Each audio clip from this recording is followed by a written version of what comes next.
Voici le jeu Spider-Man de Theory 11. L'étui du jeu il est très joli. On voit une araignée pour représenter Spider-Man. Et le dos de l'étui représente le dos des cartes. Quand on ouvre l'étui, on voit des têtes de Spider-Man. Et aussi on a une phrase mythique de Spider-Man: With great power comes great responsibility. Qui veut dire un grand pouvoir implique de grandes responsabilités. Donc après, quand on ouvre l'étui, on voit à l'intérieur de l'étui, sur les bords, on voit que qu'ils ont fait les traits qu'il y avait ici. Et aussi donc l'étui, il est plutôt brillant et s'il y a du relief, on sent du relief. Ensuite pour les cartes, donc c'est des cartes qualité bicycle, donc elles glissent très bien.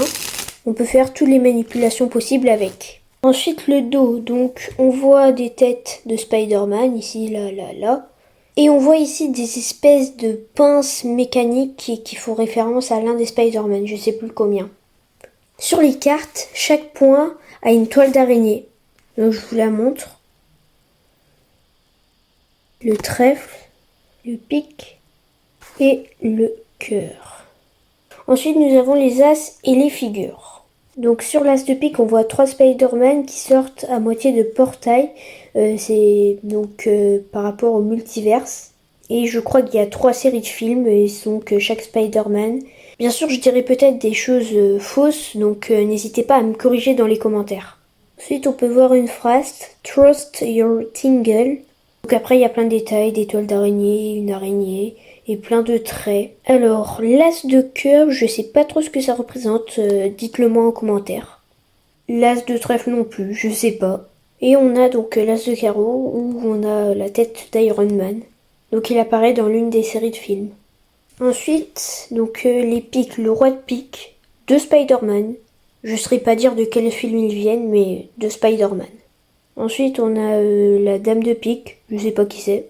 Et le valet de pique, donc c'est Nick Fury. Donc ensuite, on a 2 Spider-Man, donc je ne saurais pas dire de quelle série de films ils viennent. Tante May, donc la tante de Spider-Man. Ensuite, il y a le valet de cœur, je vois qui c'est, mais je ne saurais pas dire qui c'est. Ensuite, le roi de trèfle, donc on a Docteur Octopus et le bouffon vert. Dame de trèfle, je sais pas qui c'est. Et le valet de trèfle, c'est Mysterious, je crois, et l'autre, je sais pas. Et ensuite, on a encore 2 Spider-Man pour le roi de carreau, je sais pas qui c'est encore. Pareil, je sais pas qui c'est. Lui, je crois que c'est l'un des meilleurs amis de Spider-Man. Ensuite, on a les 2 Jokers. Alors, lui, je sais pas qui c'est. Et lui, c'est celui qui fait le journal et qui déteste Spider-Man. Vous pouvez voir que pour les figures, on a des toiles d'araignée qui débordent. Ici, là. Pour tout. Et même pour les as.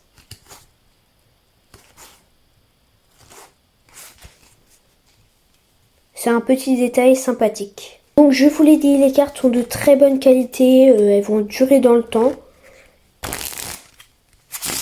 Mais elle coûte un peu cher.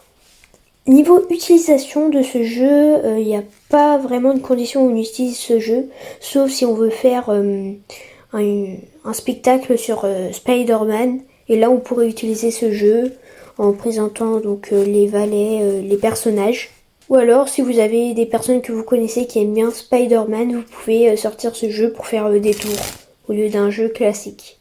Alors maintenant j'ai envie de vous présenter un peu qui est Theory 11. Theory 11, c'est un designer de jeux de cartes où il a designé par exemple le jeu Spider-Man, des jeux Star Wars, Harry Potter, Black Panther.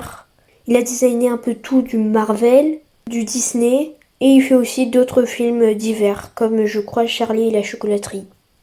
J'espère que cette vidéo t'a plu. Si c'est le cas, n'hésite pas à t'abonner, à liker et à partager la vidéo. Et nous, on se dit à la semaine prochaine.